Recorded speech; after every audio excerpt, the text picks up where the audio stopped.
मेरा नमस्कार। मैं श्राव्या एन, हिंदी विभाग, मिलाग्रिस कॉलेज, मंगलुरु। आज का हमारा विषय है संबंध सूचक अव्यय। पिछले वीडियोस में हमने देखा था कि शब्द के दो भेद होते हैं, विकारी शब्द और अविकारी शब्द। विकारी शब्द यानी वे शब्द जो लिंग, वचन, काल या कारक के अनुसार बदलते रहते, अलग अलग होते रहते, उनका रूप जो है वो बदलता रहता है। उसी तरह दूसरा भेद है अविकारी शब्द जो लिंग, वचन, काल या कारक के अनुसार नहीं बदलते। विकारी शब्दों के अंतर्गत आते हैं संज्ञा, सर्वनाम, क्रिया और विशेषण। अविकारी शब्द के अंतर्गत आते हैं क्रिया विशेषण, संबंध सूचक अव्यय, समुच्चय बोधक अव्यय और विस्मयादि बोधक अव्यय। क्रिया विशेषण या अविकारी शब्दों को हम अव्यय भी कहते हैं। तो पिछले वीडियो में हमने देखा था कि क्रिया विशेषण क्या है। आज की वीडियो में हम देखेंगे संबंध सूचक अव्यय क्या है। संबंध सूचक अव्यय क्या है? वाक्य में जो अव्यय किसी शब्द का दूसरे शब्द के साथ संबंध का बोध कराते हैं उसे संबंध सूचक अव्यय कहते हैं। जो शब्द वाक्य में किसी संज्ञा या सर्वनाम के साथ आकर वाक्य के दूसरे शब्द के साथ उनका संबंध बताएं वे संबंध सूचक अव्यय कहते हैं। उदाहरण के लिए देखिए, यहाँ पर दो सर्वनाम है या दो संज्ञा है, उन दोनों के बीच में कोई संबंध है, उस संबंध को, उस रिलेशन को बताने वाले शब्द को हम कहते हैं संबंध सूचक अव्यय। उदाहरण देखिए, जैसे दूर, पास, अंदर, बाहर, पीछे, आगे, बिना, नीचे, ऊपर आदि। तो यहाँ पर जब दो शब्दों का इस्तेमाल करते हैं या जो संज्ञा का इस्तेमाल करते, दो सर्वनाम का इस्तेमाल करते, उन दोनों को जोड़ने के लिए, उन दोनों के बीच का जो संबंध है, रिलेशन जो है, वो बताने वाले शब्द है, जैसे कि दूर, पास, अंदर या बाहर। नीचे के उदाहरण में देखिए, वाक्य जो लिखे हैं, वृक्ष के ऊपर पक्षी बैठे। अगर हम सिर्फ कहेंगे वृक्ष और पक्षी, उन दोनों के बीच में क्या संबंध है, पता नहीं चलेगा हमको। इसीलिए हम क्या करते हैं, हम संबंध सूचक अवयवों का इस्तेमाल करते हैं, जैसे कि वृक्ष के ऊपर पक्षी बैठे।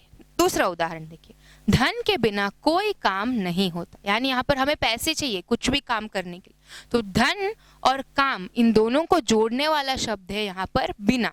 तो इस तरह से हम संबंध सूचक अव्यय का उपयोग करते हैं। आगे का देखिए, मकान के पीछे गली है। यहाँ पे हमें दिखाना है कि मकान है एक और गली है एक, और उन दोनों को कैसे जोड़ा जाता है। उन दोनों को जोड़ने के लिए हमने इस्तेमाल किया यहाँ पे संबंध सूचक अव्यय पीछे का। संबंध सूचक अव्यय के भेद। संबंध सूचक अव्यय के कुल मिलाकर दो भेद, संबद्ध संबंध सूचक अव्यय और अनुबद्ध संबंध सूचक अव्यय। मैं दोहराती हूँ, संबंध सूचक अव्यय के दो भेद है, संबद्ध संबंध सूचक अव्यय और अनुबद्ध संबंध सूचक अव्यय। संबद्ध संबंध सूचक अव्यय, जिन संबंध सूचक अव्ययों का प्रयोग विभक्तियों के बाद आता है उसे संबद्ध संबंध सूचक अव्यय कहते हैं। जी, उदाहरण, हम हिंदी के व्याकरण में ज्यादा से ज्यादा विभक्तियों का इस्तेमाल करते, जैसे कि ने, को, से, पर आदि। तो यहाँ पर जब संबद्ध संबंध सूचक अव्यय का उपयोग किया जाता है तो ये जो विभक्तियां हैं, जैसे कि के द्वारा, में या पर, इन सब के बाद जो शब्द उपयोग किया जाता है उसको हम कहते हैं संबद्ध संबंध सूचक अव्यय। उदाहरण के लिए देखिए, वह भाई के साथ आया था। तो यहाँ पर भाई और आना, आया था, इन दोनों को हमें जोड़ना है, लेकिन साथ में एक विभक्ति चिन्ह है, वो है के। वह भाई के साथ आया था, यानी के विभक्ति चिन्ह के बाद जो शब्द आता है उसको हम कहते हैं संबद्ध संबंध सूचक अव्यय। साथ यहाँ पर दूसरा उदाहरण देखिए, खत के द्वारा सूचित करेंगे। तो यहाँ पर खत और सूचित करना, इन दोनों को हमें जोड़ना है। जब खत और सूचित करने को जोड़ने के लिए हम द्वारा का इस्तेमाल करते हैं तो वो होता है संबंध सूचक अव्यय। वही के द्वारा, यानी के विभक्ति के बाद जब इस्तेमाल करते हैं उस शब्द को, उसे कहते हैं संबद्ध संबंध सूचक अव्यय।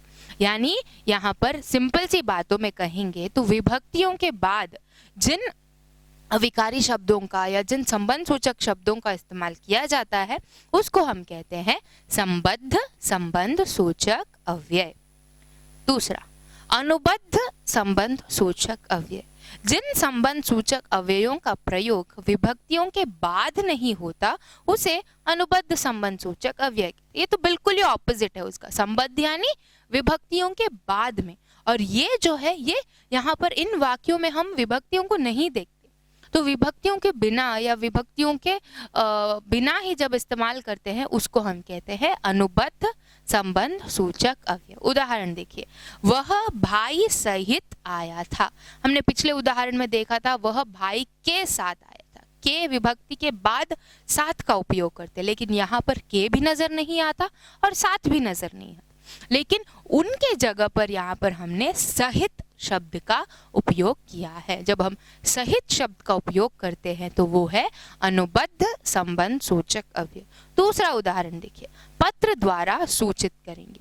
पिछले उदाहरण में कहा था हमने खत के द्वारा, तो यहाँ वहां पर हमने के शब्द के विभक्ति का उपयोग किया था, इसमें कोई के नहीं है, लेकिन जब हम सिर्फ द्वारा का भी उपयोग करेंगे तब भी शब्दों का अर्थ हमें नजर आता है, उसी को हम कहते हैं अनुबद्ध संबंध सूचक अव्यय। मैं एक बार दोहराती हूँ सिंपल से शब्दों में। देखिए, अनुबद्ध संबंध सूचक अव्यय में यहाँ पर विभक्तियों के बाद शब्दों का आना जरूरी नहीं, अगर विभक्ति नहीं भी है तब भी काम चल जाता है, तो इसे हम कहते हैं अनुबद्ध संबंध सूचक अव्यय। तो हम थोड़ा दोहराएंगे कि हमने पिछले इसमें क्या पढ़ा था। संबंध सूचक अव्यय यानी दो संज्ञा या दो सर्वनामों के बीच में, या एक संज्ञा और एक सर्वनाम के बीच में, या किसी क्रिया या संज्ञा के बीच में जो भी दो शब्द है, दो शब्दों के बीच में उन्हें उनके संबंध को जो बताएगा या उन्हें जो जोड़ने वाली कड़ी है उसको हम कहते हैं संबंध सूचक अव्यय। संबंध यानी रिलेशन, तो दो चीजों में जब रिलेशन दिखाई जाती है उसको हम कहते हैं संबंध सूचक अव्यय। संबंध सूचक अव्यय के दो भेद हैं, संबद्ध संबंध सूचक अव्यय और दूसरा है अनुबद्ध संबंध सूचक अव्यय। संबद्ध संबंध सूचक अव्यय में विभक्ति के बाद इन शब्दों का उपयोग किया जाता है, लेकिन अनुबद्ध संबंध सूचक अव्यय में विभक्तियों का होना जरूरी नहीं है। तो समझ में आया आप लोगों को संबंध सूचक अव्यय क्या है। धन्यवाद।